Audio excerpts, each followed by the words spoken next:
We're breaking the news that RetailNext has been acquired by Battery Ventures, the PE division of Battery Ventures. And as a firm that focuses on real world computer vision applications and invests in those companies, we thought we would talk a little bit about what we found interesting about this particular deal. RetailNext was founded in 2007, so they've been around for a while, and they've raised a lot of money during that time, so about 230 plus million.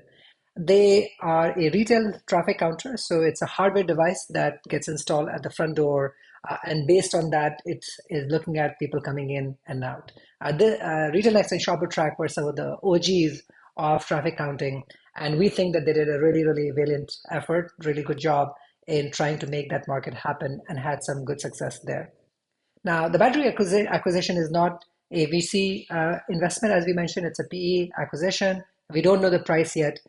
And in this video, we want to talk a little bit about our analysis of how things went.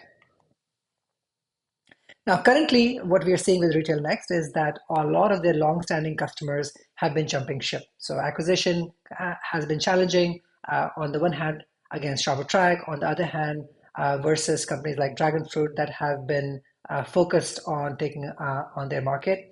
And the big issue for RetailNext is that it hasn't not been able to structurally leverage new AI advances.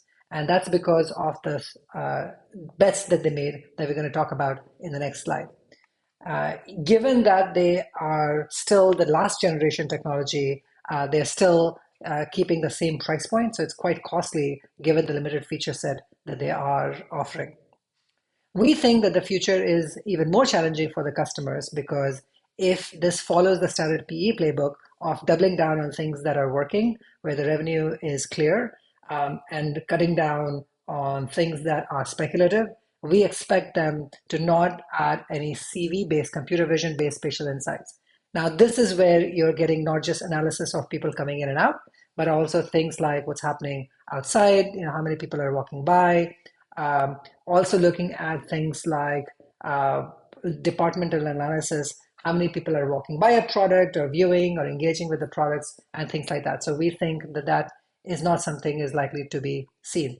This will of course mean that the customer exodus that they've seen continues on and on.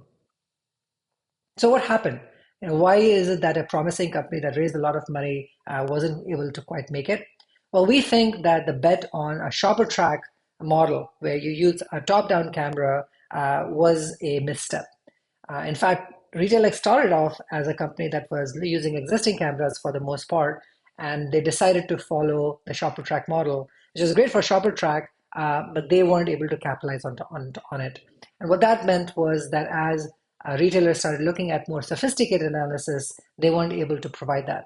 In fact, the only way RetailNext was able to do so was with a $100,000 per site kind of a product called Retail Lab, which requires installing tons and tons of their hardware sensors in a large space to be able to do that insight, which of course is not going to work at scale. So a high churn product, customers would try it, get some insights, and then they would drop it because it was quite costly.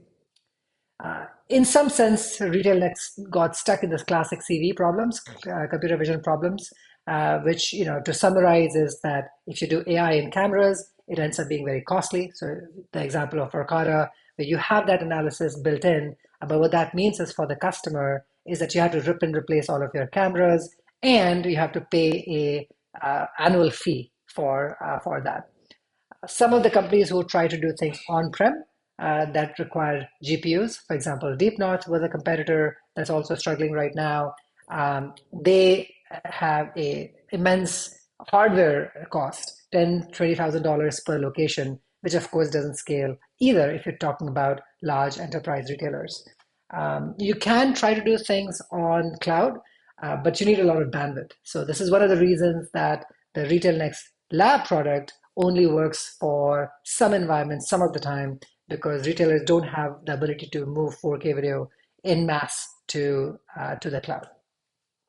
We think, of course, we're biased because we have a portfolio company called Dragonfruit, which does use existing cameras, so you don't have to rip and replace. It does provide on-prem compute at no cost and doesn't require bandwidth upgrades. And of course, it has multi-use solutions as well. we think that that is probably the better model to go. So why is there such a venture interest in this case, acquiring a company? Well, of course, computer vision is ready to tip, and the question is how to crack it.